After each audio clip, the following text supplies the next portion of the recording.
Welcome to Breaking Down Bits, a conversation about great comedy bits with the comedians who wrote and performed them.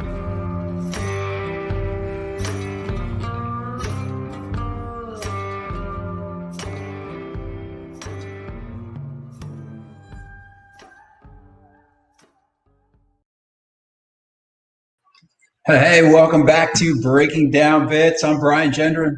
Hey, I'm Drew Jourdain, and we're doing this thing. Season 3 still rolling along, getting close to the end of season 3 here. It's been an amazing run. It kind of feels like every episode, every interview that we get to do has just been really productive this season. There's been something in each episode that has personally helped me and has like changed my perspective on something or gave me some insight. And so hopefully you dig in.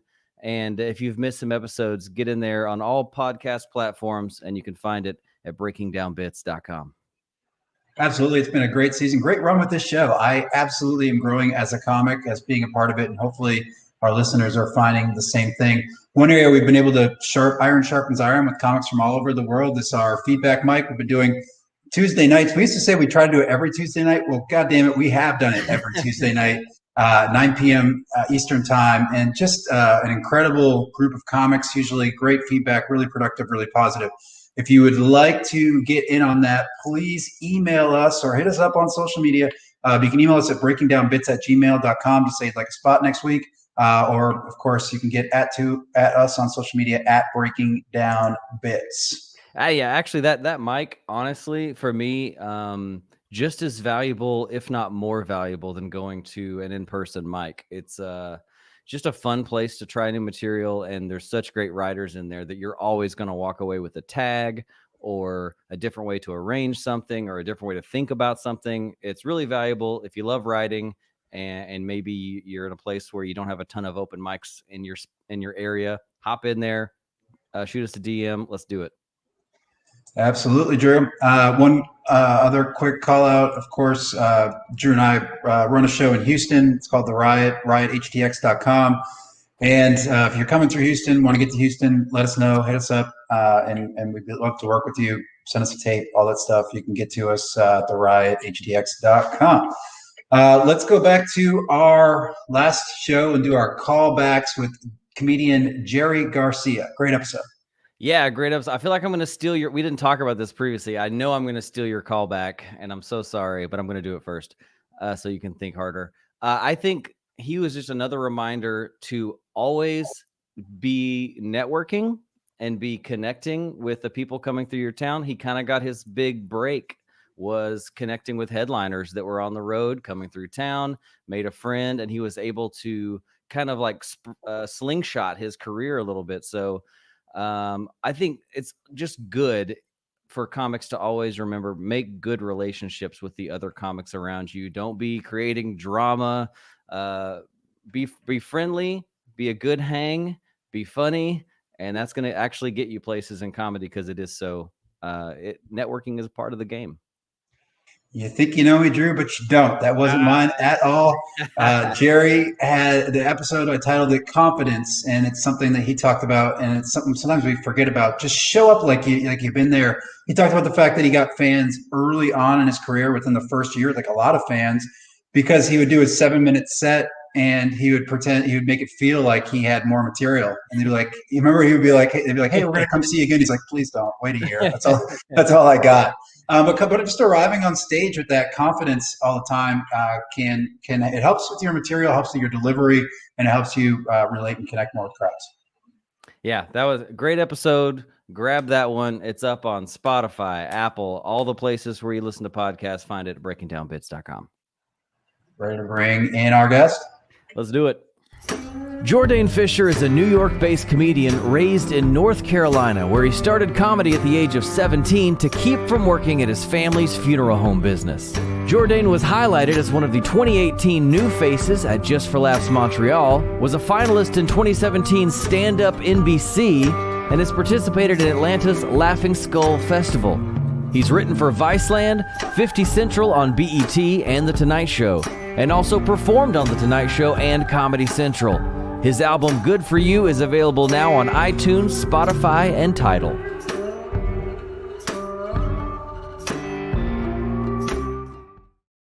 Jourdain Fisher, how are you, man? Hey, how's it going? Good. Thanks for coming. Yeah, thanks for having me on, guys. This is great. Absolutely. Thanks for coming and hanging out and spending some time with us. We like to start the interview just talking about a little bit about yourself. Interesting note in your bio there. You started at 17 years old, which I just punch myself in the face every time I think about. I started comedy so late. I just like, oh God, if only I would have done this earlier, I'd be so much more ahead. But also, I also worked in the funeral home business. And really, yeah, I did. That was one of my college gigs. But your family does it, and this was your way out of the gig. So how did that all come together? Yeah, like that. I mean, I knew from the jump that wasn't going to be for me. That wasn't my bag. But my granddad owns the funeral home. My uncles work there. But my dad was probably one of the first to not work for the business. Okay. And because my dad's in music and stuff. So, and then I'm in comedy. So we're the artists. We're trying to give people life. We're not trying to put them down. So basically I just never had a full interest in it. When I was looking for my first job, sure, I was let me try to work for the business and maybe, I don't know, stack chairs or something, or, hand out flyers. But I wasn't trying to be, in the embalming room or anything like that. But yeah, I bought a suit from JCPenney, but that shit never got put to use. That's so funny. I actually did it when I was in college. My grandfather was well-known in the community because he was a superintendent. Yeah. So he worked at the funeral home, got me a gig. Mm-hmm. I started, shuffling flowers everywhere. And before you knew it, this is the late 90s, early 2000s. They handed me a pager and they're like, hey, if that rings, come go get it. Put on that suit. You got to go pick up a dead person. Yeah. Oh God. Yeah, that's real. My stepdad worked for a different funeral home for a while, and same thing. Be 3 o'clock in the morning. Be like, oh, I gotta go pick up somebody. I went on one of those removals once. I'm good. Once was enough. It's a trip, man. What an experience. I haven't written any jokes about that, but I think maybe I should have. Yeah. That's awesome. So talk about your big breaks in comedy. How did you get into stuff after you started at 17? Yeah. Did you even get into a bar to do open mics? Where were you performing? I was performing at the Greensboro Comedy Zone. They had 2 open mics, basically. It was just, the first 2 Thursdays of every month. And that's all I really knew at that age. You're 17. I got homework to do. I mean, my mom was super protective, so I didn't even have no driver's license. I had to have her driving me to the comedy club. And I did it.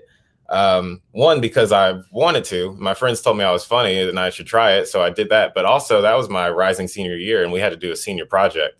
And the project had to be something career based, and you had to create a product with it and everything. So I was like, all right, well, this will at least give me a reason to say I need to go to the comedy club. Aside from me wanting to do it, is no, I have to go, Mom, because this is my school work, and I made my first DVD reel, a 5-minute DVD off of it and everything, got an award for the project. But yeah, I mean, there wasn't much, it wasn't like New York where, you could get up every night, multiple times a night. I was in Greensboro, North Carolina. There was only a small handful of mics, and we had to create the scene. I was kind of at the beginning of the scene getting created in the Triad area of North Carolina.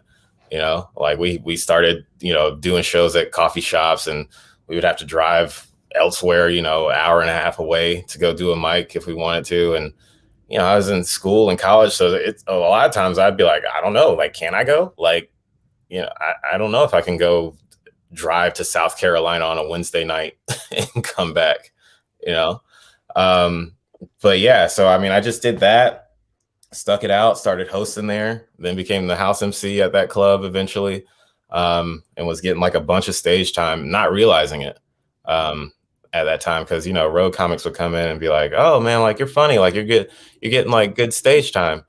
And as an up and coming comic, you wanting to do feature work and headlining work, and you're hosting, you're like, sure, I guess.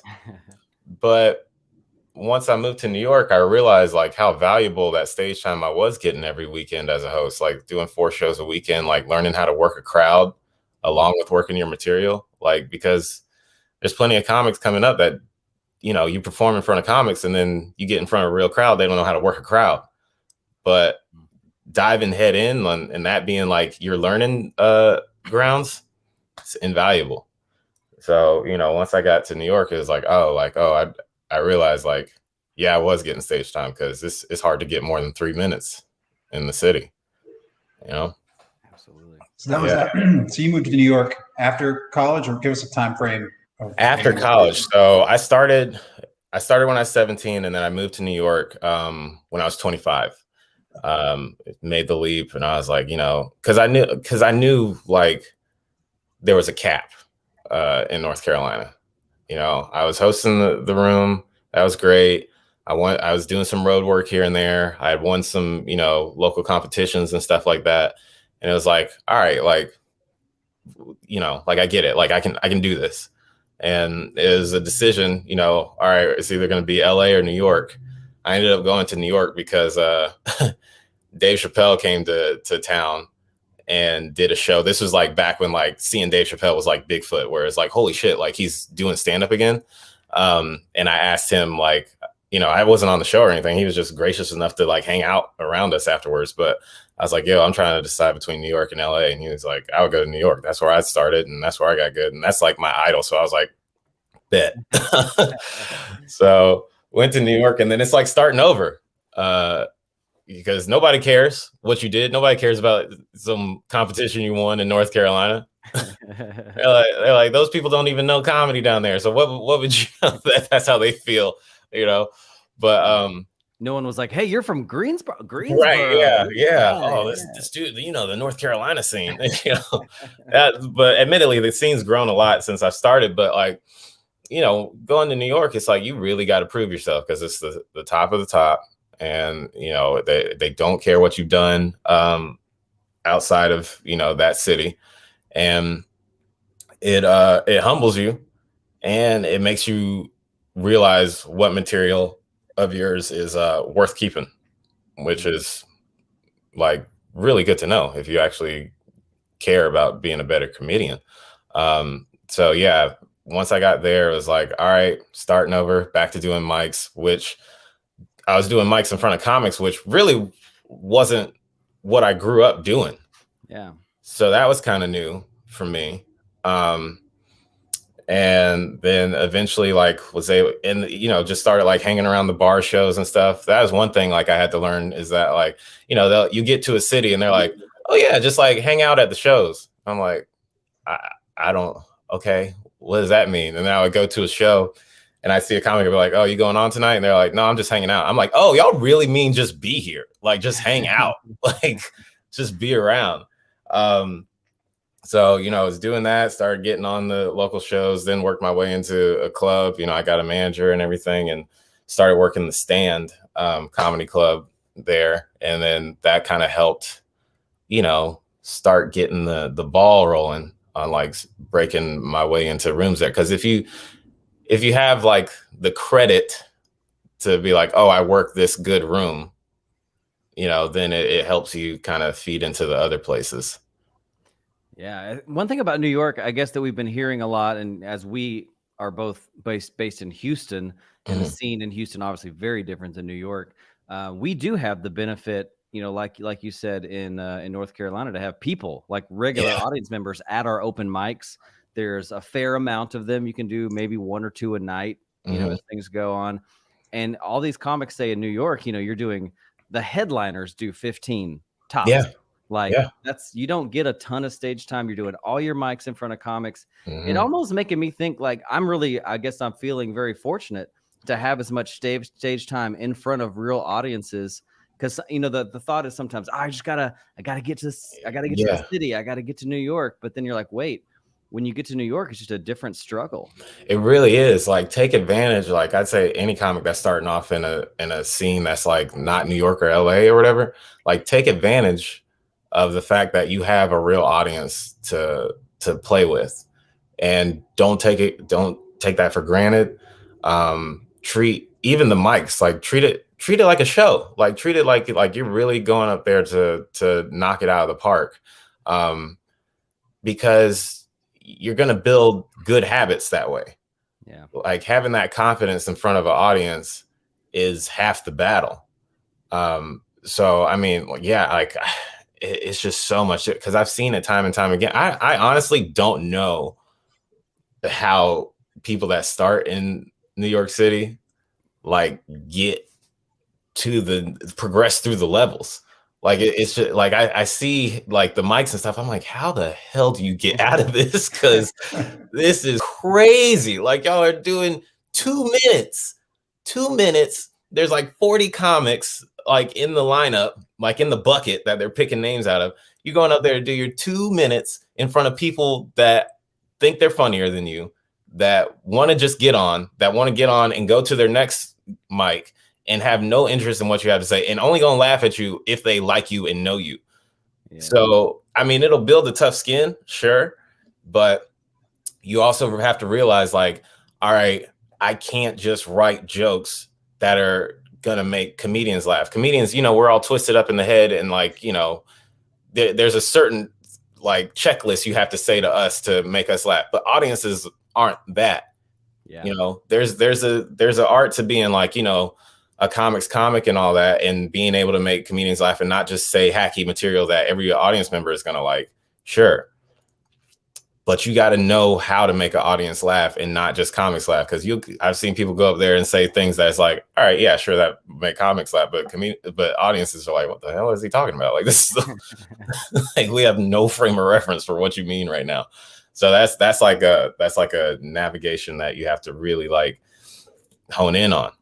Yeah, that just seems tough. That seems so tough, just to do mics in front of comics and that's it, and short sets. And how do you grow? I don't know. That's wild. Yeah, you kind of have to be able to like take risks. Like that's like just as far as like, you know, talking about those, you know, breaks through the career and being in New York, you have to be willing to put your ego aside sometimes, you think, you know, because you know, comedians we're very like we're prideful, and it's like, I'm funny, people should know I'm funny, like I deserve like this, that, and the third, and like you guys should see it. Like, how do you not see it? But you got to be willing to take risk for yourself too. And it's like, oh, this club, their process is late night, and I have to go hang out late as hell and try to get my name on that list. Or they might need an audition process where I bring a couple people, and you know, I know bringers are, you know, it's like, you know, we know how we feel about that as comics, like with bringers. But I will say sometimes it's like, if you want something bad enough, and it's like, all right, you get like an audition where it's like, bring 3 to 5 people. It's like, dude, it's 5 minutes out of your life. If you care about this, like, you can invest the 5 minutes out of your life to help you advance your career down the line. If you want to get in that club or something, like, you know, it may not be for everybody, but I've had friends like, you know, ask if they should do it. And I'm like, like, if you really want to do it, you know, like, I've slept out on the sidewalk for opportunities. So, you know, yeah, like you know, reading off my bio at the beginning there with the Stand Up NBC thing, this was one of my breaks. I did the Asheville Comedy Festival here in North Carolina, left early, took a train back to New York, got off the train and had my bags and went straight to Gotham Comedy Club, and just to see what the line would be like for these auditions for Stand Up NBC. And people were already starting to line up. So I was like, well, shit, I can't go home. Like, because if I go home and come back, it's already going to be longer. So I was like, all right, I'm planting down here. Like, I just got off like a 12-hour train ride. So I was like, screw it. I'm going to just sleep on this sidewalk and, you know, talk to these comics or whatever. That audition the next morning, 1 minute. You got 1 minute to make the people from NBC laugh, which one of the people is the Tonight Show booker. And I did that, got the call back, 2 minutes. So now you do the 2 minutes, and when you do the callback, you think it's just going to be the people that you saw in line. No, there's other like people, other comics that show up that have like management and stuff. So they have appointments. They didn't have to sleep on the street. So then you're like, where the hell did all these people come from? I'm new to the city. I'm performing in front of comics that have no idea who I am. So it's the same kind of like open mic energy where they're like, all right, whoever this is. Yeah. Did the callback for 2 minutes. It went well. And then went to the regional showcase and had a great regional showcase. Smashed it and got a manager out of it. But I didn't go to the finals. That was 2015 or something like that. And I had to do that 2 more times. I went the next year and luckily was able to do just the 2 minutes. Yeah. And I didn't make it past that round. And then the 3rd year, I finally made it to the finals in LA. But it's persistent. Like you have to keep showing up to stuff. You have to put your ego aside and be like, all right, I know I've done this before, but I've learned from it too. And you're only going to be a better comic every year. Like that's 3 years of me growing as a comic. Yeah. And learning what it takes. Yeah, I mean, the first thing that I heard out of that story is persistence, and we sit there in those rooms and we wait for our spot in the mic, and you get bumped, especially early on. You get bumped, and you get bumped, and you bump. That's just seasoning us for what you just shared. And by the way, once you get in that line and you get there, and you go on to the next one. Guess what? You don't make it. Now you go back next year, and so that kind of gives you that grit that you need in some sick way, waiting at those open mics for those types of things, waiting for your shot. It really does. And like, you know, just like kind of listening to stories in the entertainment industry from like from people that like, you know, and that make it or whatever, you need those things to happen to you. You need to get knocked down a little bit. And then by the time you come back the 3rd time, it's not weighing on you so much. Like, this is my only shot at this, and this is all I have, because hopefully some other things have popped up for you along the way. And, you know, you've been there before. So it's like, all right, I know what to expect. You're not as nervous. You can be in your body and focus on your material. And it's like, boom, all right, let's do this, whatever. And you just have that confidence on stage where they say like, oh, this guy actually knows what he's doing. Okay. Yeah. Can we talk for a second about when you only have 1 minute or 2 minutes to perform? Mm-hmm. What jokes are you picking? Are you picking your best jokes, your fast jokes? What's going through your head when you're choosing your material for those short auditions? This is very important. That's a great question. Pick stuff. I pick stuff that is personal to me. Okay. I think a lot of comics in those situations will pick jokes that they think is just the flat out funny joke. Mm-hmm. You can say a funny joke. Like any good comedian can say a funny joke, but what do I know about you at the end of, you know, that time you've been on stage? And that's what they're looking for. In those situations, you look at NBC, JFL and all that kind of stuff. They want to know who you are. Like, that's really the takeaway, is like, go up there and be funny, but also like make sure we get an idea of like who you are, like your background and stuff like that. Like, I've told, you know, jokes about my family's funeral home. I have like, you know, just a quick like opening family funeral home joke countless times. But it's because I know, 1, it works and it's funny, but 2, because it's like, all right, that's a hook. Like there's a science to that kind of stuff. Mm-hmm. Aside from just like going up there and trying to like, you know, kill. When it comes to industry stuff, there's a science to like choosing the material and making people realize like, okay, there's something here that we can cultivate into, you know, whether it's a TV show or, you know, just something that makes people realize like, oh, this person has an interesting background and, you know, a point of view. Yeah. One written joke. I mean, anybody can write a good joke, right? I write every day, and sometimes I even come up with some good stuff. But to have like a foundation of a personality that can go forward into comedy is what they're looking for, and that's what you can deliver on by choosing those jokes that way. It's really, really good stuff. Yeah, I mean, every comedian that, you know, you like and see on, you know, Netflix and whatever, it's like you have a good idea of who they are, right? Yeah. Like you know about Sebastian Maniscalco's dad. You know about Kevin Hart's kids. You know about Bill Burr's temper issues and how he feels about that kind of stuff. You know Nate Bargatze feels like he's stupid. Yeah. So it's like they all have their like mold that they've created for themselves. Yeah, I think that's so important. I mean, I love writing. I try most of the stuff I write is pretty personal and biographical.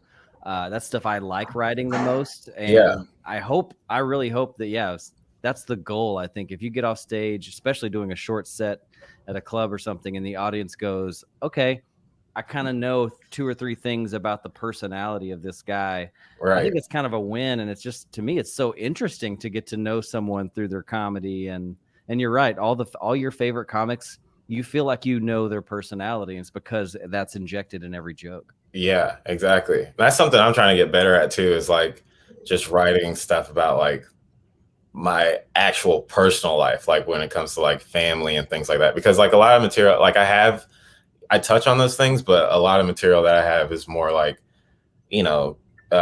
cultural commentary and stuff like that. Sure. And I love writing that stuff because it's like the world's always going to turn and there's always going to be something happens and there's always going to be a trending topic on Twitter or whatever. But like beyond that, like digging into how you feel about your relationship or your family or like, your shortcomings, like that's tough. That's like, but that's the stuff people can relate to because they have it. Your funeral home joke, I think you're referring to, at least on your album, the one where you hear the gunshots. Yeah. Gunshots is positive for your family because that means there's going to be more death. Yeah. And so what that kind of does is it quickly gets up top, right? And it sounds like you do it up top quite a bit. That gets to know that you're from there, a little bit of your beginnings, but then it also gets a taste of your sensibility. Like, you can joke about things like murder because of this. And then that opens the door for you to get into some of the social commentary that you do later in the album, hitting on race, transgender, those types of things.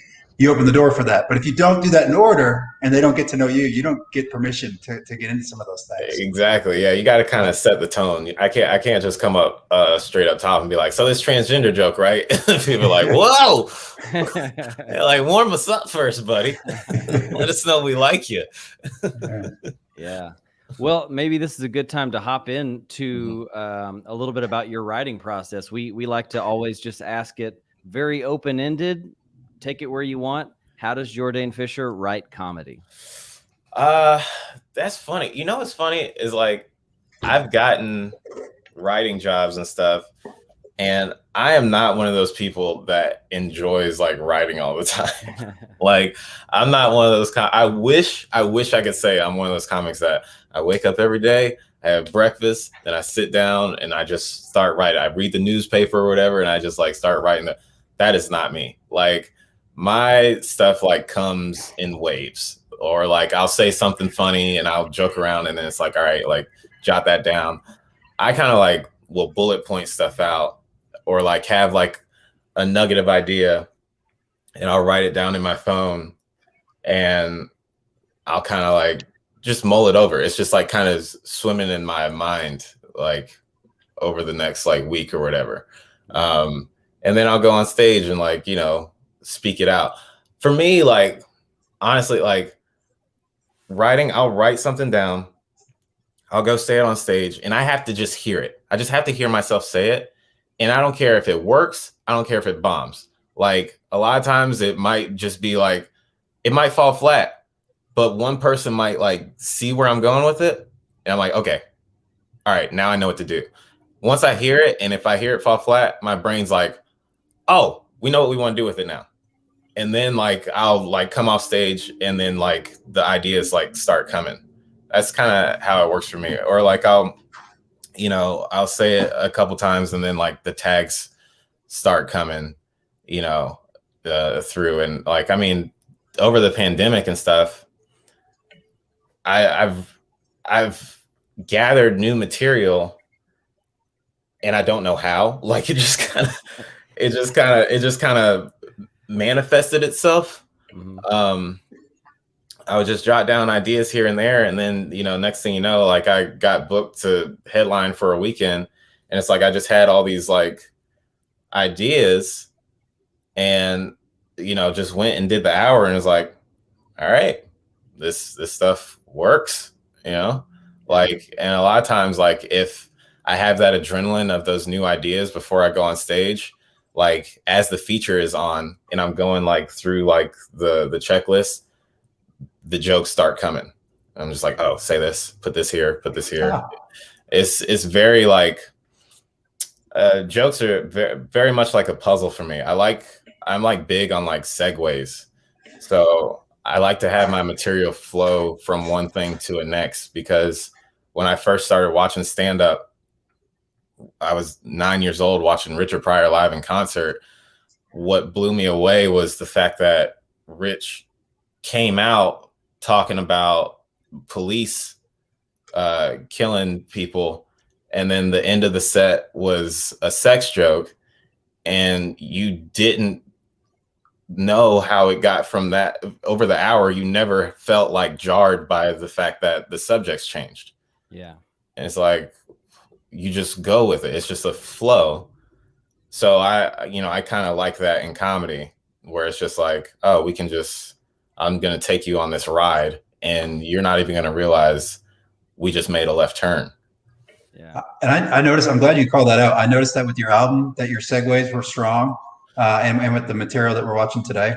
Thanks. And so I went into it. I don't remember what I must have been sitting outside back wherever I was. And I was like, oh, I'm probably only like 10 minutes in. I was like 28 minutes in. and so that's what happens. If you focus on segues, it does. It just feels like it's one, and it's very conversational. So time goes by quickly. And that's a great thing for a headliner. You hate it when you're looking at, and the comic's been up for, 5 minutes, and you keep looking at the clock and you're like, right. So not the case with your material, because the segues are strong. Mm-hmm. Thanks. Yeah, that's a big compliment. That's kind of like what I pride myself on. I like everything to feel like conversational, and that's just like, hey man, like these are the jokes, this is what we're talking about, and like you don't even realize like a joke's about to come. I'm just talking to you, and then it's like little jabs in there. That's the best. Another thing we like to get into is, let's say you have a big show coming up. How do you prepare for the days before a show, and also what do you do those last moments before you step on stage? Okay, so if it's a big one, say you're running like a TV set or something like that, I'm running that set over and over and over again, and making sure like the jokes are in the order that I want them to, and I'm just saying it till I'm blue in the face. That's basically how it is, like the days leading up to it. Yeah. The moments before I go on, some pacing around. I get very my energy like drains before like a big show. And I get this used to happen to me like when I first started performing too. Now it only happens like for very big moments. But like I basically turn into a zombie. Like there's no life. I'm very low energy. I get very tired. And then when it's time for me to go on, all that energy that's reserved comes out. So that's how it is. Like, I mean, when I did the Tonight Show, like the days leading up to that, I would wake up sweaty every night. Like I was just so nervous. And then the day of, I was just clammy all day. I was just like, I fell asleep in the car ride over to 30 Rock. I just get so nervous. And then I was pacing the hallways and stuff. It's just a matter of getting the first joke out. Once the first joke is out, it's like, oh, okay, well, we got that out, heard the laugh, and then I can just flow into the rest. Yeah, that's got to be so just crazy. Like, I think if I ever got booked for the Tonight Show, my first joke would be me vomiting. Yeah, dude, that was probably the most nervous I've ever been in my life. Gotta be. Yeah, it's taped, it's televised, it's national. Yeah. It's a big stair step for a career. Like that's the most pressure I can imagine. Yeah, and it's like that was like one of my big break moments, and you got Jimmy sitting there, the Roots are right there, and it's like, all right, this is gonna be on TV, I can't slip up and say the F word or nothing like that. Like, you know, just get these jokes out. Hopefully the audience is like, you know, fun and they're in the mindset, you know, to hear jokes and that they don't clam up on something. Luckily, everything hit it like really well. But yeah, man, it's like, you know, and with that set in particular, there were some jokes in there where it's like, I hadn't told, you know, one or two of those jokes in like years. And they weren't even jokes that I felt like were like my staple jokes or anything. They were just like, they were jokes that I was like, oh, that's funny. And I did them. And it's like, you ever have a joke where you say it and you're like, that's funny. And it works really well. But then for whatever reason, you just like, it just doesn't stick with you. You're like, that worked. And then you just move on. Like, did the bookers or the team at the show kind of edit or arrange your material or encourage you to do some material that you weren't going to do, or how did that come about? Well, the joke I open up with is about, is I'm pretty sure about going to the trampoline park and breaking my leg. I broke my leg when I was 24. So I was telling that joke like around that time. But when I did this Tonight Show, that was 4 or 5 years later. Yeah. And I was not telling that joke anymore. I wanted to open with the funeral home stuff, but standards and practices were like, no, because it's the Tonight Show and Jimmy's very, you know, wholesome and everything. And I think he had like some kind of partnership with like, it's like, hey, we against gun violence, that kind of thing. So like that joke, they were like, even the booker was like, I fought tooth and nail for you for that joke because I love that joke. And it, you know, it's of course like sets you up for whatever.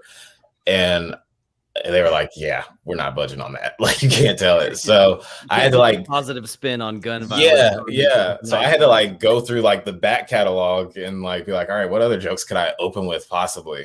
Yeah. And you know, just landed on that one. And I was like, all right, sure. Okay, that works. Nice. Yeah. The clip we're going to watch today, it's Comedy Central Presents. Do you remember filming that set? Do you know what I'm talking about? Okay, cool. Yeah. Tell us about that. Tell us about that day or anything interesting about that set. Oh man, that geez. Okay, so that was filmed in Brooklyn. That I can't remember the full day. I feel like it was like pretty. I was like, all right, like this is gonna be cool. Like, cause you know, I feel like I already got the high pressure set out of the way, like doing the Tonight Show and everything. Yeah. And you know, the Comedy Central set, it's like, okay, this is gonna live online and it's gonna, you know, whatever comes of it, comes of it. But yeah, that one, they're like, just tell your jokes. Like they don't give a shit. They do not care, standards dude. And practices. Yeah, none of that. They were like, just stick your time. I'm like, how much time are we supposed to do? They're like 7-8 minutes. I'm like, I think I plan on doing like 10 to 12. They're like, all right, well, yeah, that's fine too. Like, okay. We're a tight ship over there. Huh? Yeah. I was like, all right, well, whatever. But yeah, so that one was, you know, it's funny performing in Brooklyn though, man. Cause like, you know, I enjoy those jokes but I feel like Brooklyn doesn't react the same way as like, you know, a Comedy Cellar or any other comedy club would react. Cause they get pretty sensitive about stuff. Yeah. So there's other comics, and I'm not giving away anything, but like there was one comic and his set is online where he just straight up calls him out. Like he does a joke that is like works and like is good. And they like, you know, didn't give the reaction that should be for the joke. And then he called him out on it and they started laughing about it. He's like, no, you had your chance. Like, don't start laughing now. I held a mirror up to you and you realize that you're full of shit. I hear that a lot about the Brooklyn crowds, that they're a little tight. They're a little, they're also comedy savvy. So yeah, it's like they're savvy, but they're like nerdy. It's like very, you know, it's the, not to like dunk on alt comedy or anything like that. But I think they've gotten like trained into the alt stuff where it's like very, you know, it's weird and it's like whimsical and like, you know, it doesn't touch on certain things. And then if you say like some like, you know, some pointed stuff, they could be like, I don't know if that's our opinion. It's like, I don't know if it's our opinion. yeah. I'm gonna check my Facebook group to see if I agree with that or not. You know what's funny? I found some like meta material in those types of rooms. So it's like, you know, somebody came up, a lot of people do. Somebody came up to me after the show that was offensive, and you know it's not. It's just a joke. Yeah. And so that becomes another minute you can tack onto your set, just talking about that interaction. Yeah, it's like, did y'all come here to like laugh, or you come here to just do the good personality checklist? Like, social justice warrior. Yeah. So, but it you know, it went well enough. It was cool. I still had a good time, and that's the thing too. Like, when you're taping a set like that or anything, if you know, because you know how you know the reaction of jokes when you tell them, like for your jokes that you've cultivated. It's like, you know what standard reaction it usually gets. If you're in a TV set and you're doing those jokes and they're not up to par of what you're usually getting, pretend like it is, like just on your face, like just like keep going, like it's like nothing's happened, like you're killing, you know? Yeah. Yeah. Fake it hard. Yeah. I'm gonna play the clip. It's probably about back 4 minutes of the clip. Okay. Yeah. I just don't need another addiction. I don't need to do no drugs, man. I already got my cell phone. I'm addicted to that shit enough. You know, I already have all the social media and stuff. My dad recently got an iPhone, and he just signed up for Instagram. I'm the only person he follows. Yeah, it's just me and him. Sometimes he'll hit me up. He's like, did you see on Instagram the other day? I'm like, yeah, it was me. Like, whatever you saw, I made you see that shit. He doesn't know how to work the app at all. Like the other day, I posted a photo to Instagram. He screenshotted it, texted it to me, and said, I like this. Nigga, that's not how this works, bro. I wrote him an email, printed it out, mailed it to him, fire emojis. I just can't do the social media too much, man. I just get addicted to it. Like, I'll have to, like, delete my apps every now and again. Like, but not in a self-righteous way. You ever have somebody take the time to make an announcement that they're deleting Facebook? Like, you give a shit? Like, they write out a whole post like a Civil War veteran, just, my dearest Facebook is just writing you to let you know I'm deactivating my account for a while. It's been a cold winter, and we've unfriended a lot of good people. If you'd like to reach me, you can send text message or a carrier pigeon, or you could just leave, Brian. Like, nobody knew you were here. We all thought you died in a gluten accident like 4 months ago. I never wish you a happy birthday. Every year I see your name in the top right-hand corner. I say, nope. It's just too much, man. Like, because I'm at the age, too, where all my social media is changing because all my friends are having kids, you know? So my Instagram has just become this endless scroll of a father's wallet. You know, just people all the time. Look at my baby. Look at her. Isn't it cute? Isn't it cute, baby? Trying to walk. He can't walk. He got little ass legs, big ass head. What do you think he do? People post so many pictures of their children. I don't even know how we have Amber Alerts anymore. I'm serious. You get these alerts on your phone. Have you seen this child? Have I fucking seen it? Every day. I'm glad it's gone. Now I can get back to pictures of booties and memes the way the good Lord intended. That's what the fuck I signed up for. I want to see your ugly ass baby. It's just too much. Social media is just too much. Like, I just don't want my dad to get addicted to this shit. I can't take it because Instagram, we're all liars on there. That's the problem. Everybody's lying on there. They're living a fake life. People post pictures all the time. Just like, I'm always on vacation. All the food I eat is delicious. And I take smooth shits. The thing that people lie about the most on there is their occupation. I see it all the time. People list on their occupation, public figure. What? I'm a public figure. What do you do? You know, I be in the public. Figuring. We don't have real public figures anymore. Like Gandhi, that was a public figure. Martin Luther King, public figure. Mother Teresa, public figure. Millennials, we're so caught up in followers, I don't even think we'd be impressed if Jesus came back. When old people be losing their mind, they be like, oh my God, that's Jesus Christ right there. That's the man himself, JC Jesus Christ, and his 12 followers. We'd be like, ugh, 12 followers, God damn, Jesus, what you, she got an Android, motherfucker? I thought you was God's son. It's like, ugh, keep your bread. I don't want your bread. I'll get my blessings elsewhere. Jesus would come back, he'd feel that pressure, man. He'd have to get his numbers up. You know, he'd be out here on Instagram posting thirst traps with his abs out. Oh, Throwback Thursday.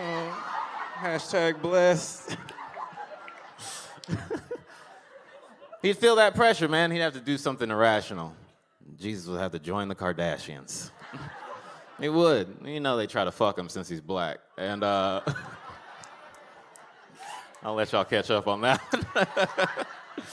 But they're the Kardashians. They're a brand. They can't just let any old scrub into their clan. They quiz Jesus. They be like, what do you bring to the table, Jesus? What do you bring to the Kardashian brand, Jesus? It's like, what do I bring to the table? It's like, I'm a best-selling author. It's like, I turn water into wine. They be like, water into wine? Bitch, we turn Bruce into Caitlyn. Step your game up, boo-boo. Very good. Man, so that was like 4 minutes, Jourdain, and there was, I think I counted 6 different voice voice changes. That's powerful. And then you would switch to angry Jourdain, and you'd hit like these hard consonants, and it would punch and hit. And I do some of the similar stuff too with my act outs. I do my wife and stuff, but you inspire me to do more of that. Yeah, that's it's funny. Like my mom always told me when she would see me like at the open mic, she's like, you gotta keep doing those voices. Like she's like, you're really good. People pop for your voices and stuff. I don't realize I'm doing them half the time because I'm just like embodying whatever. But yeah, it is kind of like a staple element of what I do, even if it's not like a full-on impression, like just to put people's minds in like, oh, this is a different person saying this, like just the character switch up, you know? Yeah, I love that. Judy Carter would be proud. And no, it's a great thing because I think a lot of comics, especially when you're newer, you may say to yourself, I can't do impressions. I can't do impressions. But what you can do is a voice. It doesn't. Yeah. Who cares if that doesn't really sound like your mom? Right. Sound like that person. I think that, and it truly is, as Judy Carter talks about. She doesn't even call it punchlines in the comedy Bible. No, she calls it act outs. Right. Yeah. You're truly living out that punchline, and that hits so much harder than just narrating. Yeah, dude. Punch. I love an act out. Like I'm not gonna lie. Like it's funny because New York there's 2 different camps. Like in New York, I've noticed like it's the writing is king, and of course that's like what you need to be able to do in comedy. But it's almost like, the act out is like, how dare you perform on stage? Like, how dare you try to make these people laugh with your body and like changing up your physical.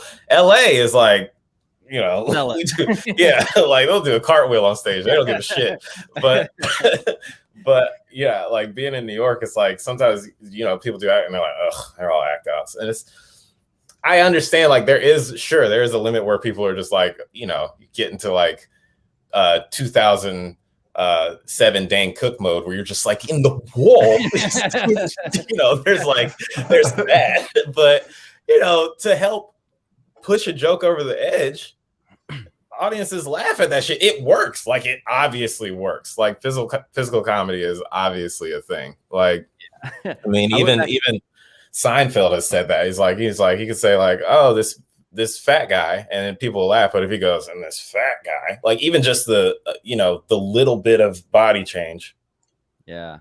I think that's stuff that we leave out as writers sometimes. It's always that, you notice as you just get more stage time, sometimes something that you didn't expect to get a laugh gets a laugh. And it might just be because of your inflection or a hand gesture or something like that. And then you go, oh, and you start, and that becomes a better punch than the punch that you wrote sometimes. Yeah. I went back and I was watching a lot of old stuff the other day, Bill Hicks, and I was shocked at how much sound effects into the microphone this guy was doing. I was like, half his act is like noises into the microphone, but the crowd loved it. Yeah. I mean, there's like, I mean, even Louis C.K., Louis C.K. He even says that it's like at the end of the day, humans just noises and faces, like that's what they laugh at. I mean, it's just written into our DNA. I mean, you can make a baby laugh by literally just doing crazy faces and noises. that doesn't necessarily fully leave you in adulthood. Like there's still an element of that there. So beyond like just the intellectual and, you know, the twists and turns of a good joke, you know, you got to sell it a little yeah, bit. you got to sell it a little bit. People still laugh at farts, yo.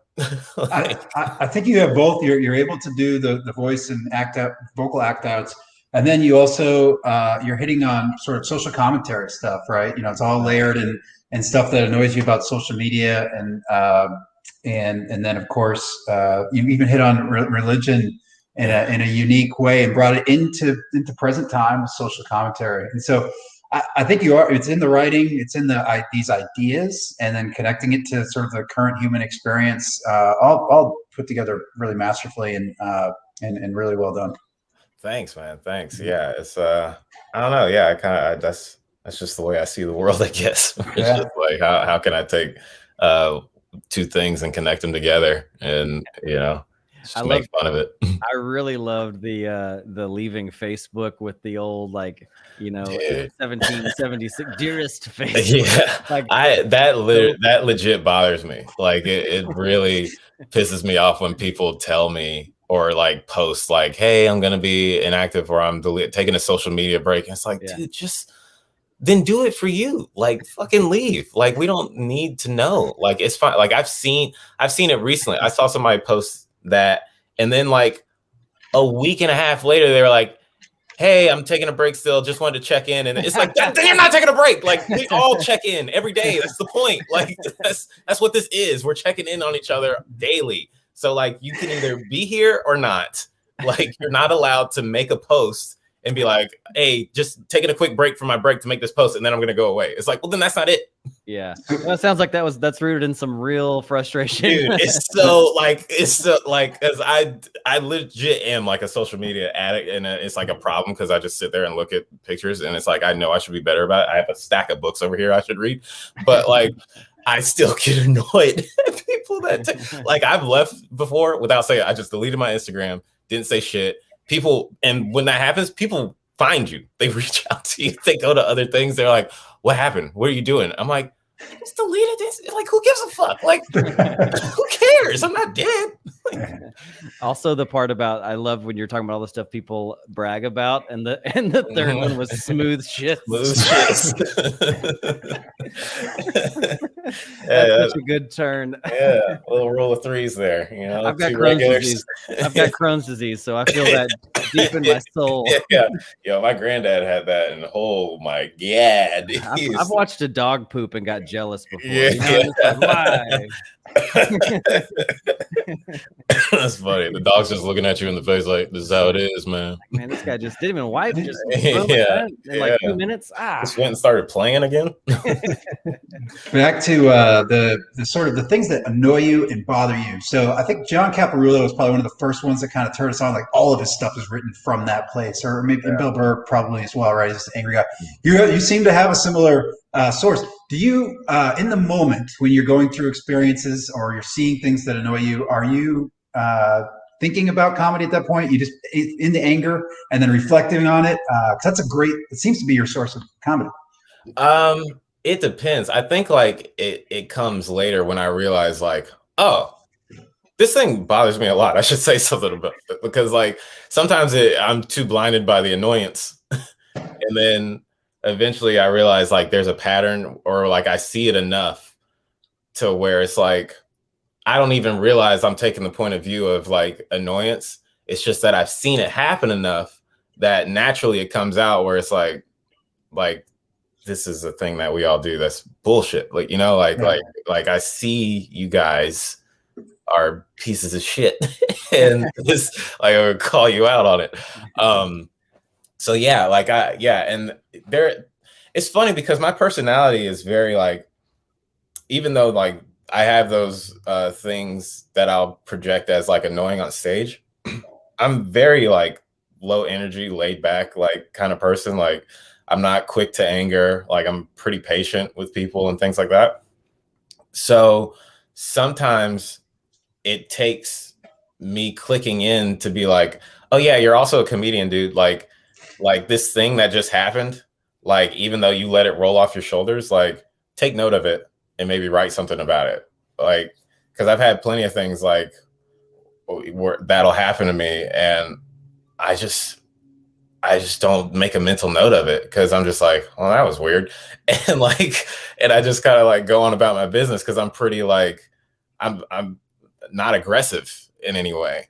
And then like after a few times, I'm like, oh yeah, that's not normal. I should actually like write a joke and say something about it. Like sometimes it like takes a little tap on the glass for me. Yeah. Well, you don't want to be your onstage persona off stage necessarily. No, for sure. You shouldn't be. But like I've had people, like even my girl will be like, you haven't written anything about that. And I'm like, no, I guess I should say something. Yeah, I mean, I think that's honest comedy. I think that's, and it's personal to you. I think that's so important.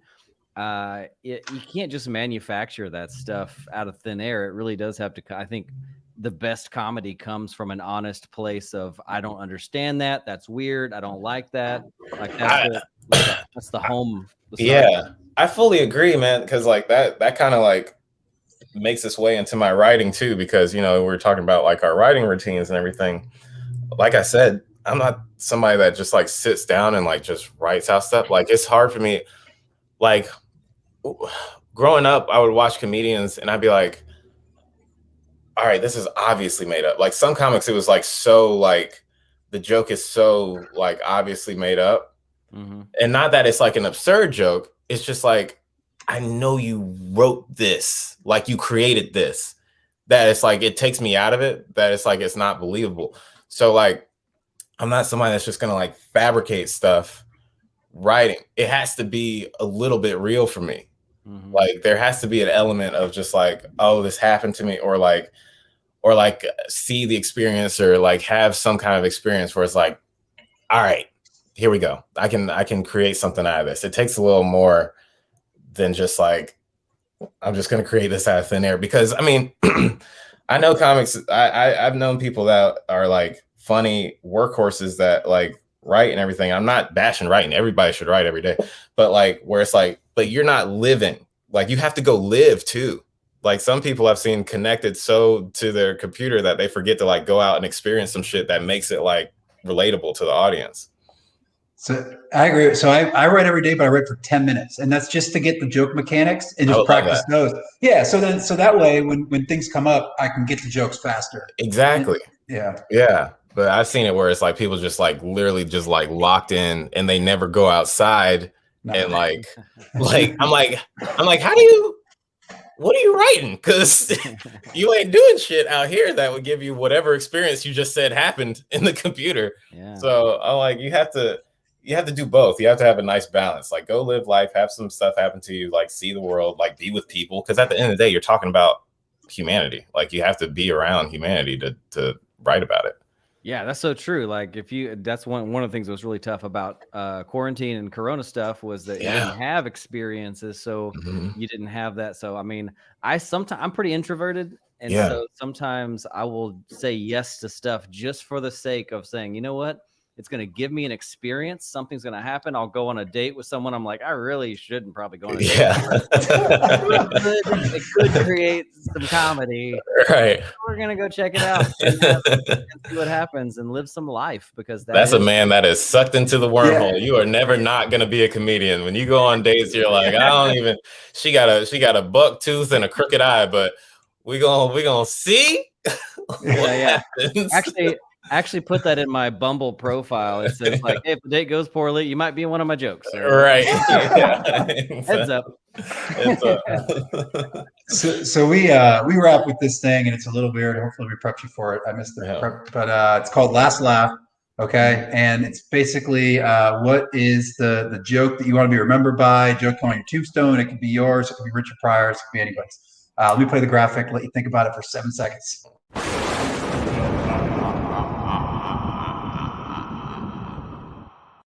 It's so weird. Okay. Rest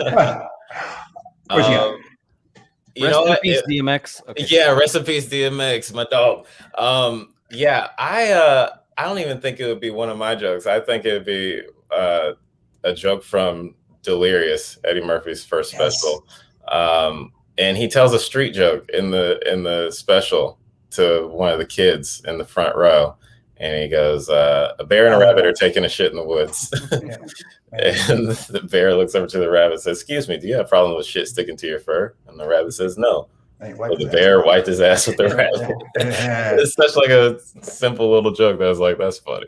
Hell yeah. And like, but when I watched Delirious, which is my very first special and some of my early inspiration, I was probably that kid's age. That's my favorite joke. Right. So, that's really good. That's you could also say, dearest Facebook, I'm taking a break from life. You can send prayer. That's it. I'm going to call your album real quick because it's great. Good for you, Jourdain Fisher. I got it on iTunes, also on Spotify, a bunch of other places for streaming. And make sure you do it. And where else do you want to call out for people can find you? Any dates? Anything else you want to throw out there? Yeah, just follow me on social media, man. J Fisher Comedy, that's my handle. That's where you can find all the stuff. I'm posting jokes on there, and any dates that I have come up on there too. So that's on Instagram, TikTok. I'm not dancing on there. There's jokes too. So yeah. That's awesome, man. Well, thanks for spending the time today. Hope to see you in Houston at some point, roll through, and hope you get back into New York at some point when things are right. Thanks, man. You guys are fantastic. This was a lot of fun. You too. Thank y'all.